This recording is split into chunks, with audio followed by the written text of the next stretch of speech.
Hey there everybody, this is Gino over at ArcSite, and I'm going to be sharing my ArcSite tip of the week for this week, and I'm going to be talking about a very awesome feature that will benefit a multitude of different industries.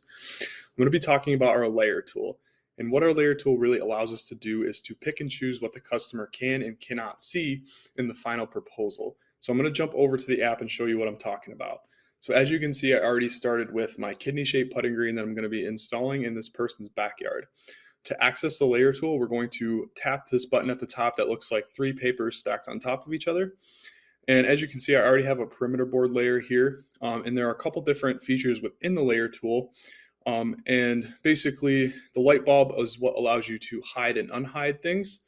The locking tool allows you to lock and determine whether or not you want to manipulate different dimensions within the layer. So I'm going to go ahead and add a layer by clicking this plus button here at the top right. And I'm going to name this underlay because that's what I'm going to be adding to this drawing. And then once I've done that, I'm going to go into my products and grab the type of underlay that I want. So for this case, we're going to use granite. So we're going to select granite, select pick internal point, and then just click in the middle of that perimeter board.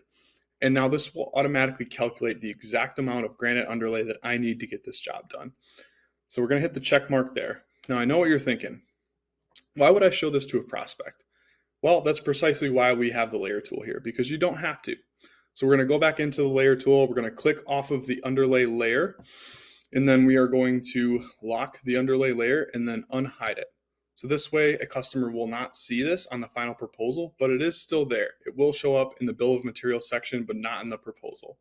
And we can create as many layers as we want to. So if we wanted to create a seam tape layer, we can do that as well. Or if we wanted to create a turf layer. So you really have the power to pick and choose what the customer can and can't see with our layer tool. That's it for this week, guys. Thank you so much. If there's any specific tip or function you would want to see in the app, please let us know. Otherwise, I hope you all have a good week and let me know if you want to see more. Awesome. Thanks.